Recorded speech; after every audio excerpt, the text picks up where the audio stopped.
Kain tayo guys ng Arabic food habang nanonood ng show dito sa May Desert Safari, Abu Dhabi, UAE.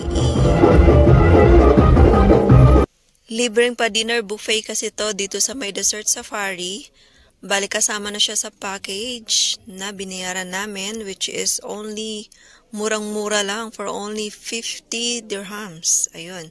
Kasama na yung transpo niya. Yung transpo na more than 2 hours papunta at saka pabalik. O diba? Sulit na sulit. At meron pang libreng, pagdating ng Desert Safari ay meron pang libreng dune bashing, which is sobrang exciting at yun talagang nag-enjoy kami sa araw na ito. At about naman sa food guys, ay kung hindi kayo maarte sa pagkain, ay go na kayo.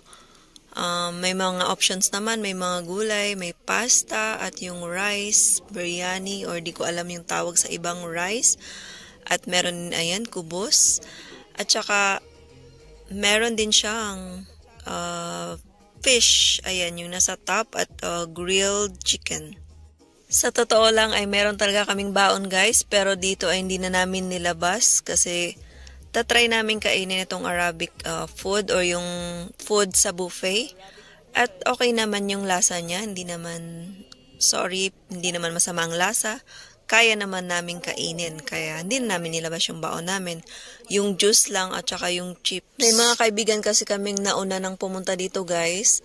At sinabi nga nila na kung gusto daw namin, pwede kaming magbaon ng sarili naming pagkain, lalo na kung medyo mahirap kumain ng mga ibang dish, kanyan.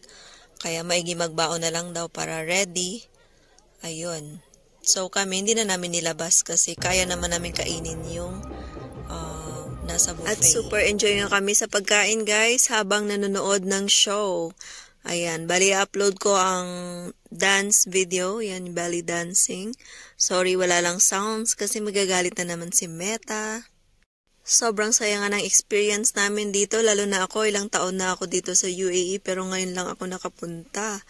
O, diba? Kaya achievement to para sa akin ngayong 2024 ay nakagala ng malayo-layo bukod sa city. Sana nga ngayong 2024 ay more gala.